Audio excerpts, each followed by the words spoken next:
Hello साथीहरू नमस्कार। आज पनि म आइसकेँ मेरो छोराछोरीको सानो बेलाको भिडियो लिएर।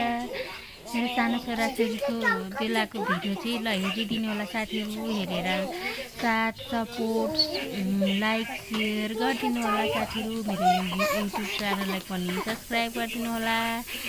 ल साथीहरू, मेरो छोरीले त्यसरी भाइलाई चलाउँछ सानो बेलामा। छोराछोरी सानो छ नि त, त्यही भएर त्यसै चलाइरहेको छ भाइलाई चाहिँ मजा सानो बेलामा। नचलाउ भनेको मान्दैन, नाक नाक समाइदिन्छ भाइलाई। मजाले नाकभित्र अम्ला हाल्नु खोज्छ, बाबाले चाहिँ नचलाउ भनिराखेको छ। फेरि डराउँछ पनि फेरि सानै छ नि त, त्यही भएर चकचक गरिराखेको छ छोराछोरी चाहिँ। छोरा त सानै छ, छोरी चाहिँ। ल साथीहरू, ल यो भिडियोलाई चाहिँ लाइक सेयर गर्दैछ तिमीलाई